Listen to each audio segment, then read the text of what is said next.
이제 오늘 우리가 묵상할 말씀은 출애굽기 23장 14절에서 17절 말씀, 신약성경 117페이지 전후가 됩니다. 출애굽기 23장 14절부터 읽어갑니다. 너는 매년 3번 내게 절기를 지킬지니라. 너는 무교병의 절기를 지키라. 내가 내게 명령한 대로 아비벌의 정한 때에 이레 동안 무교병을 먹을지니 이는 그 달에 내가 애굽에서 나왔음이라. 빈손으로 내 앞에 나오지 말지니라. 맥추절을 지키라. 이는 내가 수고하여 밭에 뿌린 것의 첫 열매를 거둠이니라. 수장절을 지키라. 이는 내가 수고하여 이룬 것을 연말에 밭에서부터 거두어 저장함이니라. 내 모든 남자는 매년 3번씩 주 여호와께 보일지니라. 아멘. 할렐루야. 오늘 또 여러분과 여러분의 가정과 자녀 하시는 모든 일들 위해 하나님의 도우시는 손길이 함께 하시기를 주님의 이름으로 축복합니다. 벌써 오늘이 6월의 마지막 주일입니다. 이번 주간 지나고 다음 주 7월 1일이 되면 이제 올해의 하반기가 새롭게 시작되겠지요. 하나님께서 사람에게 주신 축복 중에 하나가 우리 사람들로 하여금 시간의 개념을 깨닫고 알게 해 주셨다고 하는 겁니다. 실은 어제나 오늘이나 똑같은 날이지요. 그러나 거기에 시간의 개념이 도입되면 2017년이 2018년으로 바뀌게 됩니다. 시간의 개념이 도입되면 6월이 7월이 되고요. 시간의 개념이 도입되면 주일이 되고 월요일이 되고, 그래서 다시 일주일을 새로운 마음으로 시작할 수 있게 되는 것입니다. 사람들은 그 시간의 개념 때문에 지금이 어느 때인지, 그리고 지금 무엇을 해야 하는지 분별력을 가질 수 있게 되어졌습니다. 그 시간의 개념 때문에 자기가 살아온 삶을 되짚어 돌아볼 수 있게 되어졌고요. 그래서 때로는 후회도 하고, 때로는 감사도 하고, 때로는 배우는 것도 있는 것입니다. 그 시간의 개념이 들어왔기 때문에 자기가 살아갈 시간들을 계산도 할 줄 알게 되었어요. 내가 앞으로 얼마를 더 살게 될 것인가? 내게 남은 시간이 얼마인가? 그리고 이 남은 시간을 어떻게 살아야 좋을까를 고민할 수도 있게 된 것입니다. 오늘 성경은 우리에게 절기, 시간의 개념으로 정해져 있는 절기를 지키라고 말합니다. 특별히 16절에서 맥추절을 지키라라고 말씀하고 있어요. 이 맥추절을 지키라고 하는 말씀 속에 담긴 의미가 뭘까? 이 말씀을 하신 하나님의 의도가 뭘까? 그것은 지금이 어느 때인가를 알라는 것입니다. 그리고 지금 무엇을 해야 되는지 그것을 알아서 하라는 의미가 담겨져 있어요. 그렇습니다. 그러므로 맥추절을 지키라라고 하는 이 말씀의 의미는 지난 6개월 상반기를 한번 되돌아보면서 내가 하나님께 받은 은혜가 얼마나 많은지 깨닫고 그것을 하나님 앞에 감사할 때라고 하는 걸 알려주고 있는 것입니다. 여러분, 꽤 오래전에 제가 아주 재밌게 봤던 TV에 개그 프로그램이 있었는데 아마 여러분들도 기억하실 것 같아요. 어떤 개그맨이 나와가지고 무조건 이런저런 이유도 없이 그냥 아무거나 갖다 붙여놓고 감사합니다, 감사합니다. 기억나시나요? 네. 그 개그 프로그램이 있었을 때문에 초등학교 전체가 애들이 학교만 가면은요 시도 때도 없이 어떻게 했겠어요? 그냥 감사합니다. 요즘 아이들 입에 욕이 담겨져 있어요. 듣기 거북한 욕이 입에서 끊어지질 않아요. 여러분, 그 당시 그 개그 프로그램이 참 좋은 거였었어요.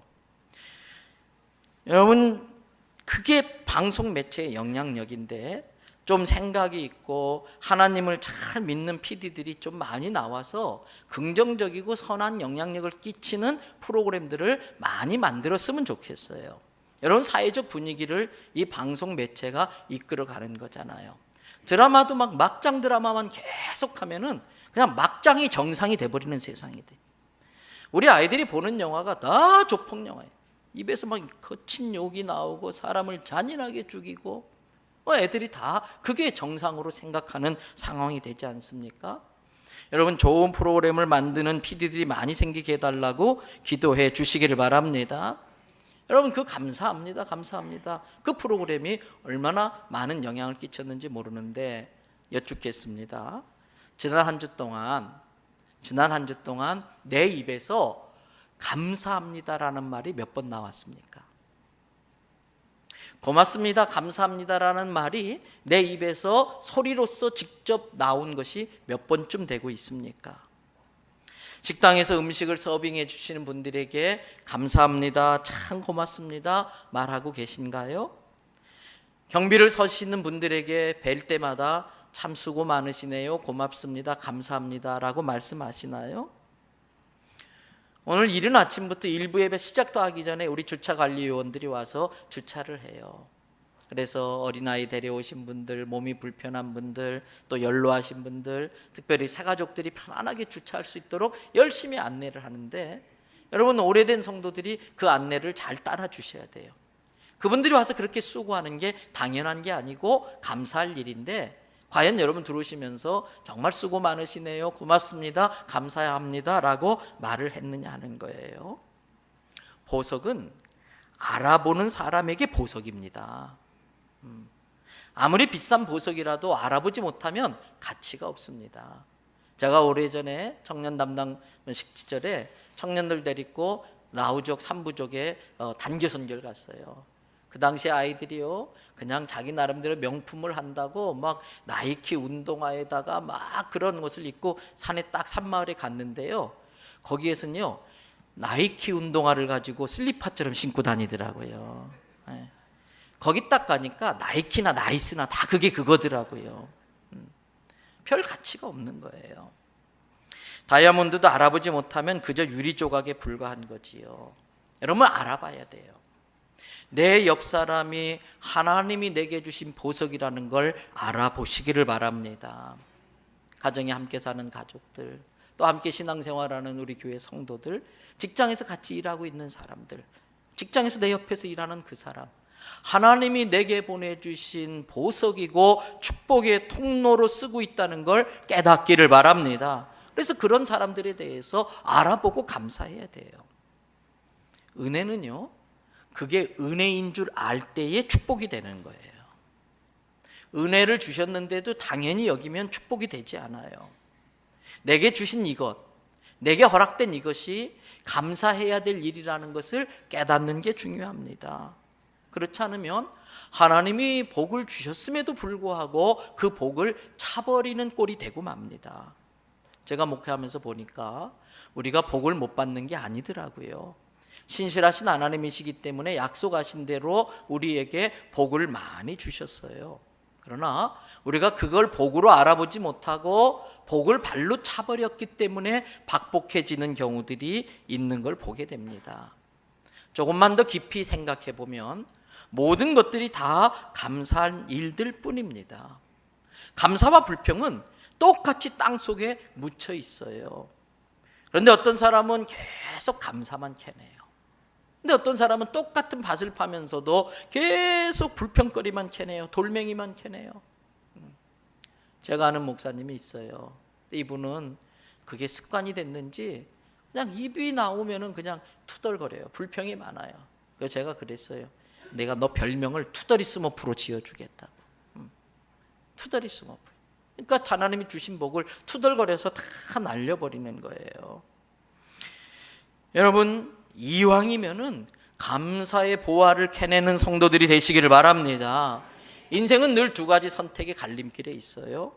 그 선택에 따라 목적지가 달라집니다. 그래서 김해공항에 가가지고 서울행 비행기를 타면 그 종착지가 서울로 떨어져요. 제주도행 비행기를 타면 그 종착지가 제주도에 그 사람이 가게 돼요.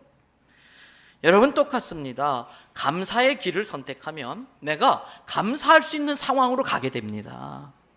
그러나 늘 불평하면요, 그 불평의 길을 선택하면 늘 내 상황은 불평할 수밖에 없는 그 상황 속에 내가 가게 돼 있습니다. 여러분 헬렌 켈러 잘 아시지요? 듣지도 못하고 보지도 못하고 말하지도 못하는 삶 중에 아주 중증 장애를 갖고 있었어요. 근데 그 헬렌 켈러가 한 이야기입니다. 저는 앞을 못 보는 사람입니다. 그런데 아직 눈이 멀쩡하고 아직 듣는 것에 문제가 없는 사람들에게 제가 꼭 해주고 싶은 말이 있습니다. 어쩌면 내일 갑자기 장님이 될지도 모른다는 생각을 하면서 지금 볼 수 있는 것에 감사하시기를 바랍니다. 어쩌면 내일 내가 갑자기 귀가 안 들리고 말이 안 나오게 될지 모른다는 생각을 하고 지금 들을 수 있고 말할 수 있는 것을 감사하시기를 바랍니다. 여러분, 그렇습니다. 일상이 감사가 돼야 돼요. 모든 것에는 감사할 만한 충분한 이유를 다 가지고 있어요. 얼마나 많이 가졌느냐? 그게 문제가 아닙니다. 하나님이 나의 분량에 따라 내 형편과 처지를 나보다 더 잘 아시고 더 큰 그림을 가지고 내 인생을 디자인하시고 인도해 가시는 그 하나님이 내게 허락하신 것, 그것에 자족할 줄 알고 스스로 자족할 줄 알고 감사할 줄 알고 베풀고 나눌 줄 아는 사람이 진짜 행복한 사람인 것입니다. 많이 가졌다고 행복하고 부자가 되는 게 아니에요. 많이 가졌어도 감사할 줄 모르고 나눌 줄 모르면 그 사람은 행복한 사람이 아닙니다. 그 사람은 가난한 사람입니다. 남들 보기에 많은 것이 부족해 보임에도 불구하고 자족할 줄 알고 감사할 줄 알고 베풀 줄 아는 사람이 진짜 행복한 사람이고 그 사람이 진정한 부자인 걸 깨달으시기를 바랍니다. 여러분, 성도가 축복받는 비결이 간단해요. 하나님의 뜻이 무엇인지를 알고 그 뜻에 순종하면 하나님이 축복해 주십니다. 하나님의 뜻이 무엇인지를 깨닫고 하나님의 뜻에 순종하면 하나님이 그 순종하는 사람을 축복하세요. 그런데 우리가 잘 아는 데살로니가 전서 5장 18절 말씀, 우리 스크린에 말씀 떴는데 같이 한번 읽어볼까요? 범사에 감사하라. 이것이 그리스도 예수 안에서 너희를 향하신 하나님의 뜻이니라. 성도가 하나님의 뜻을 깨닫고 하나님의 뜻대로 순종하면 하나님이 축복하시는데, 오늘 이 본문 말씀에 분명히 말씀했어요. 이것이 그리스도 예수 안에서 너희를 향하신 하나님의 뜻이다. 그 뜻이 뭐라고 그랬어요? 범사에 감사하는 거예요. 범사가 무슨 뜻입니까? 평범한 일, 아주 사소한 일상의 일들, 그 모든 것에 감사하는 거예요. 여러분, 어제도 오늘 수료치 가신 분들과 그동안 양육자를 수고한 전기수의 양육자들이 이 자리에 모여가지고 또 이렇게 수련회를 가졌어요. 그러면서 제가 어제 그분들에게 말씀했어요. 정말 감사하다고. 그분들의 헌신이 있으니까 교회가 건강하게 부흥하는 거지 않습니까? 근데 제가 뭐라고 말씀드렸냐면, 그런데 그 양육하는 일이 쉬운 일은 아니에요. 일주일에 2-3시간씩 시간 내서 섬기고 봉사해야 되는 일이라 쉬운 일은 아닌데, 시켜서 억지로 하지 마세요. 시켜서 억지로 하지 마세요. 하고 싶어서 하는 일이 되기를 바랍니다. 하나님께 받은 은혜가 너무나 감사해서 그 은혜를 좀 보답해 드리고 싶고, 그런데 하나님께서 제자를 키우기를 원하시는 게 하나님의 뜻이라는 걸 깨달았는데 그게 내가 하고 싶은 일이 돼야 돼요. 받은 은혜가 감사해서 이렇게라도 주님을 섬겨야겠다, 그런 마음으로 양육에 헌신하시기를 바랍니다. 그러면 그 사람은 하나님의 뜻을 지금 순종하고 있기 때문에 반드시 그런 사람을 축복할 줄로 믿습니다. 여러분, 여기서 목사가 새벽에 기도할 때 뭘 많이 기도할까? 봉사자들, 헌신자들, 양육받고 있는 사람들, 양육하는 사람들, 부역장들, 임원들 위해서, 교사들 위해서 제가 다른 누구보다도 더 많이 기도하지요. 때문에 그렇게 하나님의 뜻에 순종하고 즐거움으로 감사함으로 헌신할 때에 하나님이 축복하는 줄로 믿습니다. 그래서 성경은 감사의 중요성을 많이 강조해요. 감사라는 말씀이 성경에 많이 나오는데 신구약 성경에 정확하게 감사라는 단어가 들어간 구절만도 178개나 될 정도예요. 오늘 성경은 우리에게 특별히 맥추절을 지키라고 합니다. 이스라엘 남자들이 반드시 지켜야 될 절기가 3가지가 있는데 그 중에 하나가 무교절이고 맥추절이고 장막절 또는 수장절이라고 하는 수장절이에요. 여러분, 첫 번째 무교절의 절기는 뭘까? 이건 유월절과 관계가 있어요. 바로가 강팍해서 이스라엘 백성들을 해방을 시켜주지 않으니까 하나님이 모세를 통해서 10가지 재앙을 내리지요. 그 10번째 마지막 재앙이 짐승이든 사람이든 첫 번째 태어난 건 다 죽인다는 거예요. 그때 모세를 통해서 하나님께서 이스라엘 백성들에게 죄 없지만 억울하지만 어린 양을 대신 잡아라. 그래서 어린 양의 생명으로 죗값을 지불했다는 표시로서 문지방에다가 그 양의 피를 발라두고 그 집에 들어가 있으면 죽음의 사자가 건너뛴다, 유월한다. 그 피로 말미암을 건너뛸 월경한다. 그래서 유월절이에요. 그러면서 그 유월절로 인하여 바로가 무너지면서 출애굽을 허락하는데 급히 나가다 보니까 발효시킨 빵을 준비할 시간이 없어요. 효소를 넣어서 발효시켜서 보들보들하게 해야 되는데 그 시간이 없어서 그냥 밀가루를 막 반죽해가지고 나왔는데 이게 딱딱한 맛없는 떡, 이게 무교병이에요. 오늘 성경은 먼저 무교병의 절기를 지켜라. 이건 뭘까요? 날 구원해 주신 은혜에 대해서 감사하는 마음을 가지라 그 뜻이에요. 두 번째, 수장절의 절기를 지켜라 그랬어요. 여러분, 이 수장절은 다르게 장막절이라고도 말을 하고 또는 초막, 풀초자, 풀로 천막을 만들었다 해서 초막절 또는 성막절 이렇게 부르기도 해요. 여러분, 이 절기는 이스라엘 백성들이 출애굽을 합니다. 광야 살아가는 동안에 낮에는 너무 뜨거워서 견딜 수가 없고 밤에는 추워서 견딜 수가 없는데 낮에는 구름기둥, 밤에는 불기둥으로 보호하셨어요. 뭐 먹을 거 챙겨올 시간이 없었어요. 광야에 먹을 게 없어요. 그런데 하나님께서 날마다 만나를 먹여주시고 또 메추라기로 단백질을 채워주시고 그게 감사한 거예요. 그래서 하나님께서 포도주와 올리브 농사를 수확하는 그 시기에 모든 수확물을 갖다가 창고에다 딱 저장해 놓고 너희들은 초막으로 움막을 하나 지어서 거기에 들어가 일주일 동안 지내면서 너희 자식들에게 우리 민족이 어떻게 하나님의 은혜로 구원받았는지를 알려줘라. 여러분, 이 수장절의 절기를 지키라는 뜻은 뭘까요?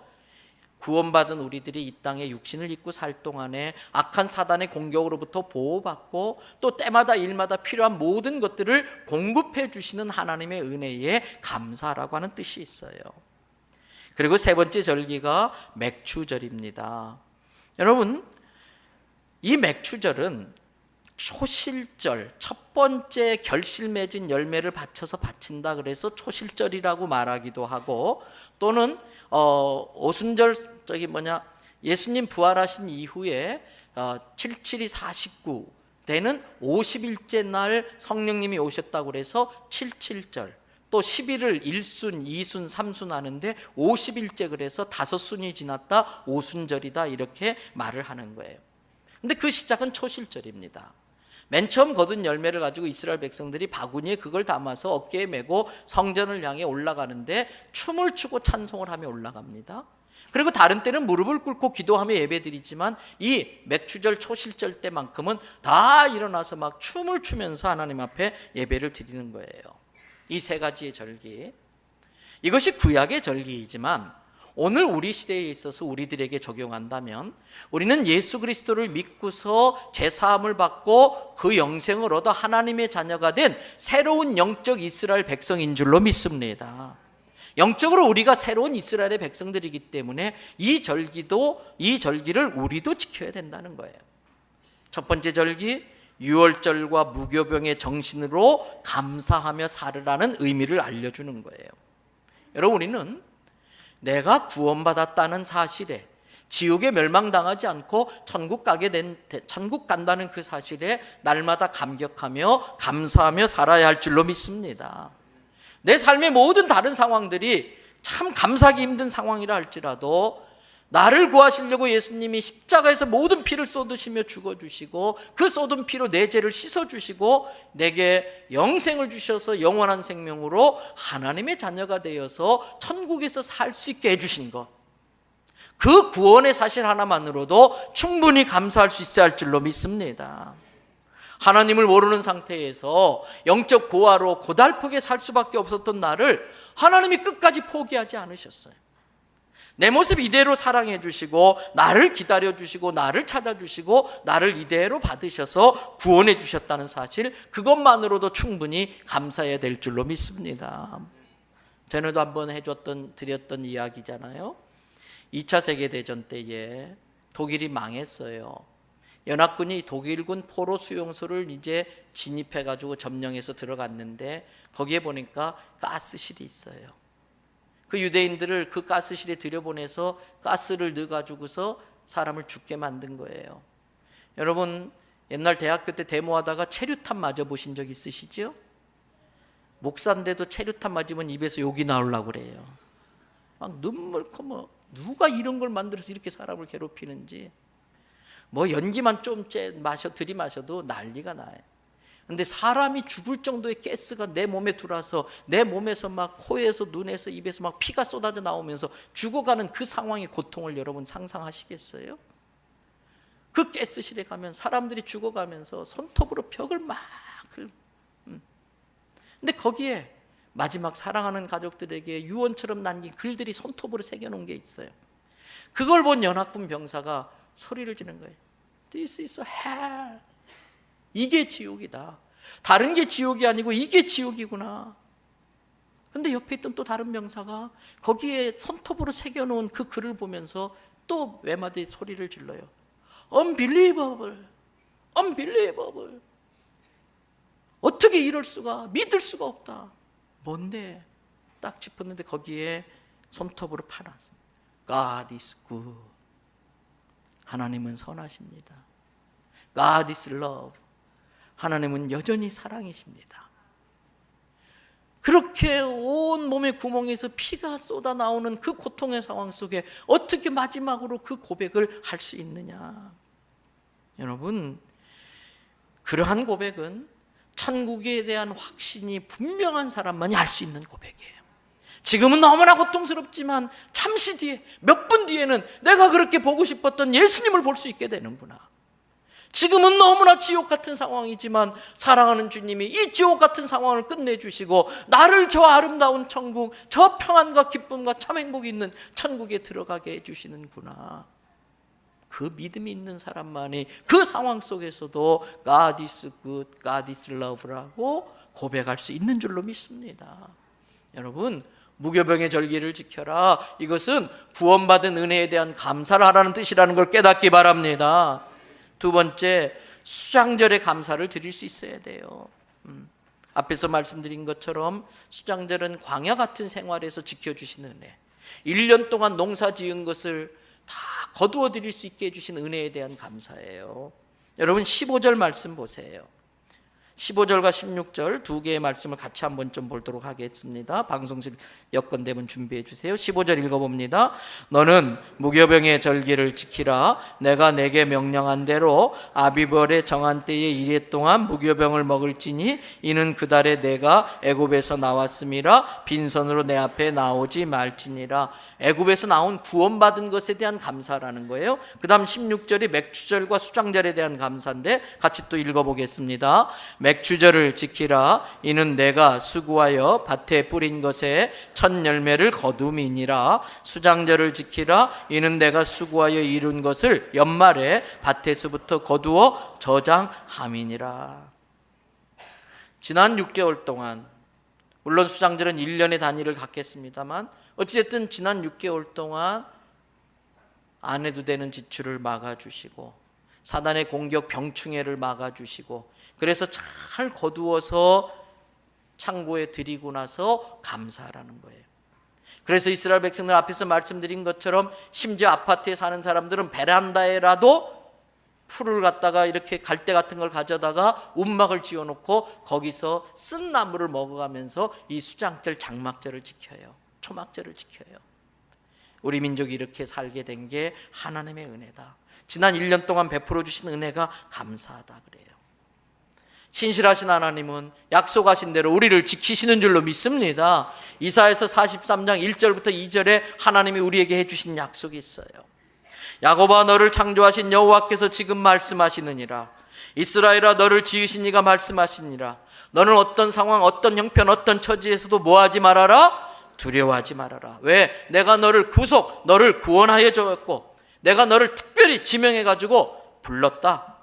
너는 내 거야.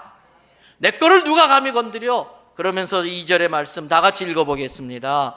내가 물 가운데로 지나갈 때에 내가 너와 함께 할 것이라. 강을 건널 때에 물이 너를 침몰하지 못할 것이며 내가 불 가운데로 지날 때에 타지도 아니할 것이요 불꽃이 너를 사르지도 못하리니. 할렐루야. 믿으시기를 바랍니다. 믿어지면 아멘. 지금 내가 물 가운데 간다 할지라도, 지금 내 형편과 처지가 불 가운데 있다 할지라도 하나님 그거 다 보고 계세요. 하나님도 그거 다 알고 계세요.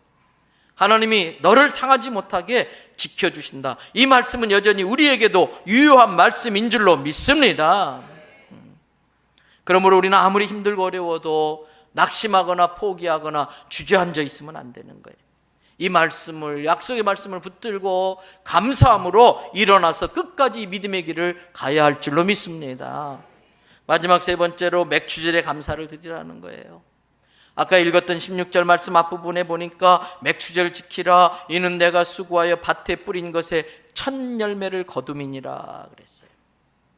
첫 열매의 정신으로 감사하는 게 맥추절이에요. 여러분, 첫 열매의 정신이라는 게 뭘까? 신앙생활을 잘하려면 우선순위를 잘해야 돼요. 첫 열매의 정신이라는 것은 내 삶의 모든 우선순위를 누구를 제일 위에 둔다는 뜻이겠어요? 하나님을 위해 둔다는 거예요. 그래서 그 신앙생활이 하나님 중심으로 생각하고 하나님 중심으로 살아가요. 하나님을 가장 먼저 앞세우고요, 하나님 제일주의로, 하나님 우선주의로 살아가는 것, 그게 바로 맥추절의 정신인 거예요. 그래서 하루를 시작할 때도 가장 먼저 기도로 시작하시기를 바랍니다. 내가 세상의 말을 입에 담기 전에 가장 먼저 하나님께 감사하고 하나님을 찬양하는 말을 내 입에서 첫 입술을 떼야 되는 거예요. 그래서 사업을 시작할 때도 목회자를 초청해서 하나님 앞에 개업 예배를 드리고 시작하는 거예요. 자동차를 하나 사도 목회자를 불러서 하나님 앞에 기도를 하고 그 자동차를 운행하고, 학생이 공부를 할 때 책을 먼저 펴놓고 가장 먼저 기도하고 공부를 시작하고, 운전하기 위해서 운전대 앉을 때도 가장 먼저 하나님 지켜달라고 기도하고 운전 시작하고, 이게 몸에 완전히 배어 있어야 돼요. 이게 하나님 제일주의, 하나님 우선주의로 살아가는 거예요. 아브라함은 이 세 가지, 무교절 정신의 감사, 장막절 수장절 정신의 감사, 또 이 맥추절의 초실절의 정신을 가지고 감사하며 살았기 때문에 아브라함이 축복을 받아요. 하나님이 자기를 택해 주시고 불러주시고 구원해 주신 은혜를 감사했습니다. 비록 갈 바를 알지 못했지만, 광야 같은 길이었지만 하나님이 가라고 하니까 하나님이 채워주실 걸 믿고 공급해 주실 걸 믿고 갔습니다. 그리고 아브라함은 가는 곳마다 가장 먼저 제단을 쌓고 하나님 앞에 예배드리는 일을 최우선으로 했어요. 그랬더니 하나님께서 그렇게 아브라함을 엄청나게 축복해 주신 거예요. 오늘날 미국이 많은 문제들이 있다고 사람들이 말을 해요. 많은 문제가 있는 거 맞습니다만은 그래도 여전히 세계에서 제일 강한 나라, 잘 사는 나라가 미국인 것은 어쩔 수 없이 인정해야 되는 분명한 사실이에요. 그렇게 역사가 짧은 나라가, 그리고 겉으로 볼 때는 엉망진창이고 맨날 총 빼들고 사람 죽이는 이 나라가 어떻게 저렇게 건강하게 버텨낼 수 있는가? 땅이 넓어서일까요? 여러분, 미국보다 땅 넓은 나라 많이 있어요. 자원이 많아서 그럴까요? 미국보다 자원이 많은데도 가난하게 사는 나라 많이 있어요. 여러분, 학자들은 그 나라가 이렇게 잘 살게 된 것은 그 나라를 세운 그들의 조상 때문이라는 거예요. 그들의 조상이 누굽니까? 오직 하나님 제일주의, 신앙생활 자유롭게 하고 싶어서 모든 것 포기하고 목숨 걸고 그 목선을 타고 대서양을 건너서 아메리카에 처음 발을 내디딘 청교도들인 것입니다. 그들은 자기들의 집을 짓기 전에 예배당을 먼저 지었어요. 그들은 첫 농사를 지어서 자식들이 굶어가는 것을 뻔히 보면서도 첫 열매는 먼저 하나님 앞에 드렸어요. 그리고 자기가 먹었어요. 하나님 우선주의의 신앙, 모든 사고가 하나님 중심이에요. 그래서 겉으로 볼 때는 곧 망할 나라 같고요, 엉망진창인 것 같지만 여전히 전통적 기독교 가치관을 지닌 사람들이 미국의 경제나 정치를 꽉 쥐고 있기 때문에 그렇게 버텨내고 있는 것입니다. 우리도 마찬가지입니다. 개인이든 가정이든 교회든 국가든 회사이든 우선순위를 분명히 해서 하나님을 가장 머리에 둘 때에 축복받게 될 줄 믿습니다. 첫 열매를 하나님께 드리는 정신. 그래서 여러분, 지난주 중에도 매주마다 이 주보를 보시면 기도할 거리가 수도 없이 많아요. 목사님, 뭘 기도해야 되는지 모른다고 그러신 분한테 알려드릴게요. 딱 보면은 교회 설립 날짜가 나와요.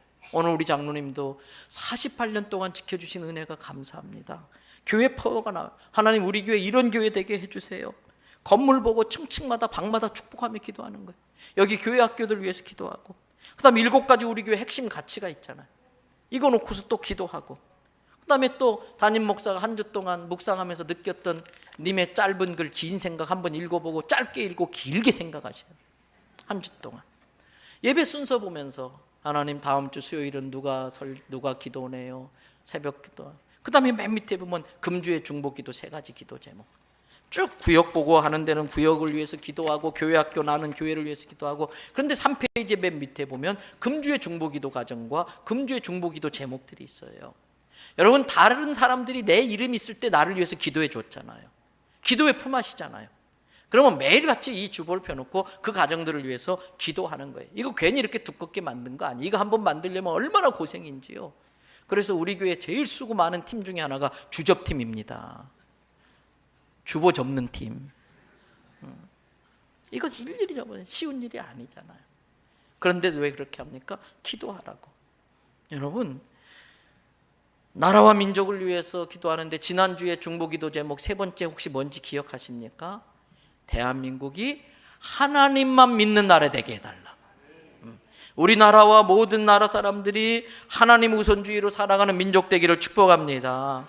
말씀 마무리해 갈게요.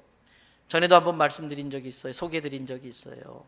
오프라 윈프리라고 하는 흑인 여성 여러분 아시지요? 미국의 그 토크쇼로 아주 유명한 여자잖아요. 이 토크쇼가 진행될 때 전 세계 132개국에 매일 이것을 그냥 애청자들이 1억 4천 명이나 될 정도로. 여러분, 연예인들이 평생 한 번밖에 어렵다고 하는 그 에이미상을 30번이나 수상했어요. 그리고 하포그룹의 회장으로서 사업체를 이끄는 재주도 뛰어나가지고 재산이 1조가 넘는다고 그래요. 미국 연예인 중에 수입이 가장 많은 연예인 중에 한 명이고요. 또 이 오프라 윈프리는 돈을 많이 벌 뿐만 아니라 많이 베풀 줄도 알아요. 기부를 많이 하는데 미국 연예인 스포츠 스타 중에 가장 기부 많이 하는 연예인 중에 한 명이에요. 평균 1년에 500억 정도를 이웃을 위해 쓰는데 하루에 약 1억 몇 천씩을 매일 누구한테 줘야만이 되는 그러한 엄청난 돈을 흘려보내는 일을 하고 있어요. 여러분, 오프라 윈프리가 처음부터 이렇게 잘 나간 건 아니었었어요. 그녀는 아주 지독히 가난한 미혼모의 원치 않는 출생으로 태어난 딸이에요. 그래서 어릴 적부터 버림받아서 할머니 손에 자라는데, 여러분 14살 때 삼촌한테 성폭행을 당해요. 그러면서 애를 임신하면서 자기도 14살에 미혼모가 된 거예요. 그 충격으로 마약을 손대면서 하루하루를 끔찍한 지옥처럼 살면서 자기 인생을 포기해요. 거식증에 걸려서 막 먹어대는데 체중이 107kg까지 나가는 거예요. 그랬던 그녀가 그 기구한 운명을 종지부짓고 새로운 삶을 살게 되는 계기가 있었는데, 철부지적에 임신시켜놓고 도망가서 아버지가 누군지도 몰랐던 그 친아버지를 만나는데, 그 과정에 친아버지가 예수님을 만나게 돼요. 그리고 예수님을 믿고 회개한 진정한 born again, 거듭난 그리스도인이 돼서 이 윈프리를 찾아요. 그리고 윈프리에게 진심으로 회개를 하고 예수님을 전합니다. 그 윈프리가 예수님을 영접하고 그때부터 아버지가 이 윈프리에게 매일 성경을 읽게 해요. 그리고 성경을 계속 암송시키는 거예요. 오프라 윈프리가 아주 토크쇼 진행할 때 보면 숫자나 이런 게 굉장히 정확하고 암기력이 대단한데, 그때 훈련되는 거예요. 막 성경을 암송시켜요. 그리고 일주일에 한 권씩 책을 사서 계속 보게 해요. 다행히 19살 될 때 내시빌 TV라고 하는 조그만 방송국의 뉴스 앵커로 시작해가지고 나중엔 좀 더 큰 볼티모어 TV의 6시 메인 뉴스로 발탁되는 그러한 출세를 하게 되는 거예요. 근데 그것도 잠깐이에요. 얼굴이 참 못생겼거든요. 그러니까 메인 뉴스 앵커로 적합하지 않다고 막 항의가 돌아가지고 할 수 없이 거기에서 하차를 하고 마는 거예요. 그래가지고서 사람들이 말하고 있다라고 하는 별로 시청률도 나지 않는 아침 인터뷰 프로그램을 맡게 되는 거예요. 그걸 보고 방송국 사람들이 오프라 윈프리 이제 갔어, 끝났어, 이제 재기 못해, 저런 프로 하다가 폐지되면 끝날 거야 그랬어요. 근데 오프라 윈프리는요, 원망하지 않아요. 그래도 하나님께 감사해요. 이 사람들이 말하고 있다라고 하는 이 프로그램을 하나님이 내게 주셨다라고 믿고 감사하면서 그걸 잘 준비하는데 점점점 시청률이 올라가는 거예요. 그래서 이때부터 오프라 윈프리가 오늘날의 토크쇼 같은 그러한 장르를 이렇게 히트시키게 된 출발점이 여기고, 나중에는 미국 최대 방송사의 자기 골든타임에 자기만의 시간인 오프라 윈프리 쇼를 진행하게 되는 거지요. 여러분, 지금 그녀는 세상에서 제일 바쁜 사람 중에 하나예요. 근데 그녀가 그렇게 바쁜데도 날마다 하루도 빼먹지 않고 하는 일이 한 가지 있다고 그래요. 그것은 하루를 다 정리하고 마지막 잠들기 전에 매일같이 쓰는 감사일기예요. 하루 동안 있었던 일들을 쭉 짚어보면서 하루에 꼭 5가지의 감사의 내용을 적는 게 습관으로 되어 있다는 거예요. 여러분, 그 중에 하루의 일기를 여러분에게 소개한다면 아주 내용이 간단한 거예요. 첫 번째, 오늘 하루의 감사. 오늘 또 잠자리에 일어날 때에 거뜬하게 일어날 수 있게 해주셔서 감사합니다. 두 번째 감사, 오늘 유난히 눈부시고 파란 하늘을 볼 수 있게 되어서 감사합니다. 세 번째, 우연찮게 좋은 식당을 만나서 점심때 맛있는 스파게티를 먹게 해주셔서 감사합니다. 네 번째, 오늘 직장에서 내게 얄미운 짓을 하는 그 동료에게 화나지 않고 참을 수 있게 해주셔서 감사합니다. 마지막 5번째, 우연히 집어들은 책이 참 좋은 책이었고 그래서 그 좋은 책을 써준 저자에게 감사합니다. 날마다 이런 내용들에 감사를 하는 거예요. 오프라 윈프리는 자기 성공의 비결이 감사에 있다고 고백을 합니다. 여러분, 다음 주일이 맥주 감사 주일이에요. 이번 한 주 동안 한 주간을 쭉 정리하면서 내가 지난 6개월 동안 받은 은혜가 얼마나 큰지를 생각하면서 감사할 수 있는 우리가 되기를 바랍니다.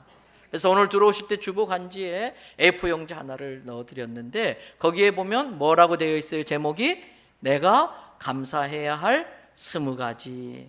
한 주 동안 내가 감사할 게 무언가를 최소한 20가지, 21가지 쓴다고 해서 누가 뭐라고 안 해요.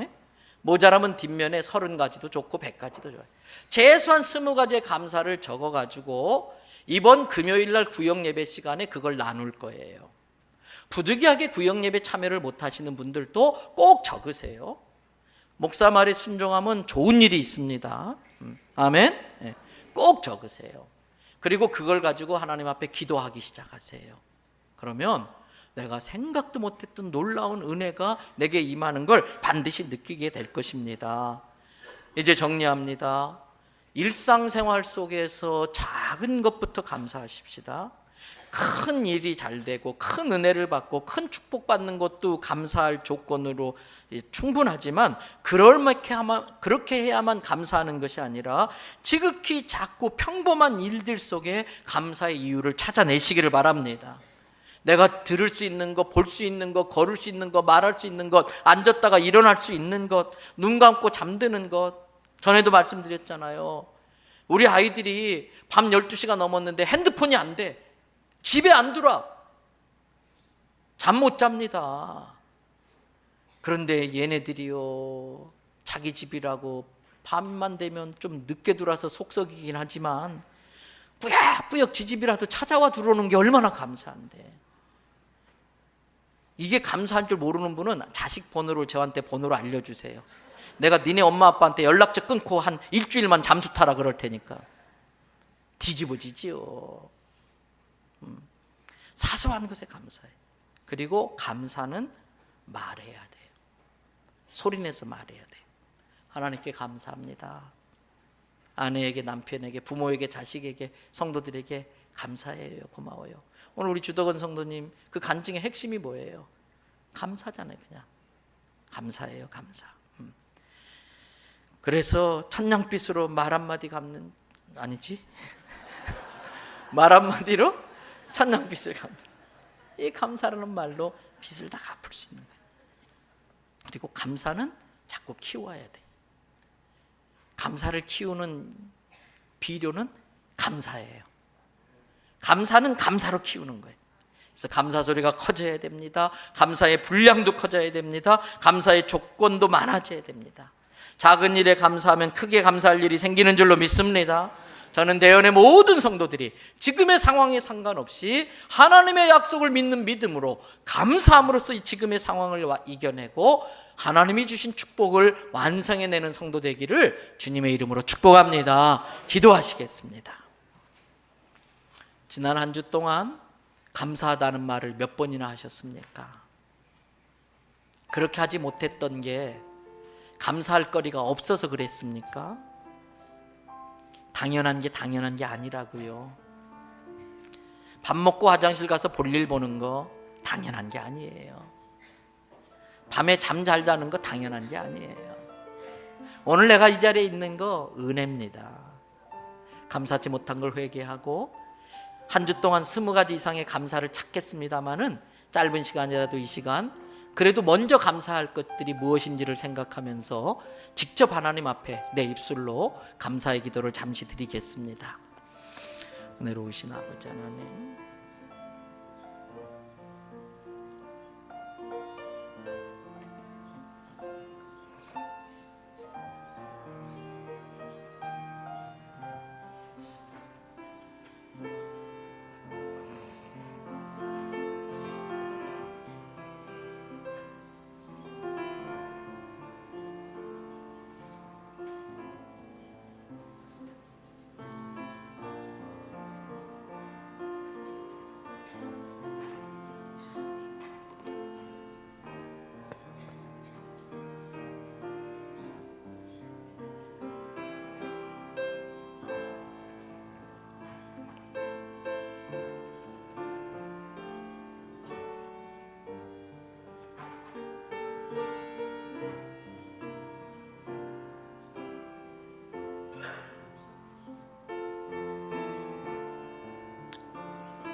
참 좋으신 하나님 감사합니다.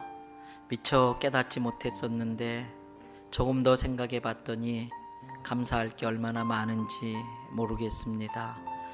하나님, 범사에 감사하라는 게 하나님의 뜻인데 순종함으로 더 큰 하나님의 축복과 은혜를 받게 하여 주시기를 바랍니다. 내 상황에 상관없이 주어진 여건과 주어진 것에 자족할 줄 알고 감사할 줄 알고, 나도 쉽지는 않지만, 나도 어렵지만, 나도 모자라고 부족하지만 그걸 또 떼어서 나보다 더 힘들고 어려운 사람들에게 흘려보낼 수 있게 하여 주시옵소서. 주님께 받은 은혜가 감사해서 따로 떼어 10의 1조로 예물을 올립니다. 10 중에 하나만 드리지만 나머지 9개도 하나님의 은혜로 받은 것이기에, 하나님의 것이기에 하나님의 뜻대로 쓰겠다는 믿음으로 드리는 10의 1조를 받으셔서 10의 1조를 드리는 손길들마다 차고 넘치는 은혜가 있게 하여 주시옵소서. 흘려보내는 축복의 통로들이 되게 하여 주시옵소서. 하나님, 사소한 것 거기에 하나님의 오묘하신 섭리가 담겨져 있음을 깨닫습니다. 작은 것인데 그것이 씨앗이라는 것을 발견합니다. 작은 것에 감사했더니 큰 감사의 열매를 맺게 해 주실 줄로 믿습니다. 심지어는 감사하기 어려운데도 선불로 감사를 했더니 감사하기 힘들었던 상황과 일들이 감사할 일로 바뀌게 될 것을 믿습니다. 이렇게 드리는 감사의 예물을 기뻐 받으시옵고 감사할 일들이 더 많아지게 해 주시옵소서. 형편안 되어 드리지 못하는 성도들이 있습니다. 하루하루 살아가는 게 힘들고 어려운 가정들이 있습니다. 하나님, 그런 성도들의 가정을 긍휼히 여겨 주시옵소서. 그 형편과 처지를 헤아려 주시옵소서. 하나님, 버티다 쓰러져 지쳐 넘어지지 않게, 늦어지지 않게 물질로도 풍성하게 하셔서 차고 넘치게 하시고 또 하나님 앞에 드릴 것이 있게 하여 주시옵소서. 병상에 누워서 이곳을 사모하는 성도들 주님 찾아가 주시고 치료의 광선 쬐어 주시고 일으켜 주시옵소서. 객지에 외국에 군에 가 있는 자녀들, 또 혹여라도 곁길로 나가 있는 자녀들, 우리가 기도하겠습니다. 의의 길 믿음의 길 여호와 하나님 앞에 나오게 하여 주시옵소서. 오늘도 수고한 성도들의 모든 헌신을 주께서 받으시고 축복해 주실 줄을 믿습니다. 감사와 찬양을 주께 올리며 예수님의 이름으로 기도드립니다. 아멘.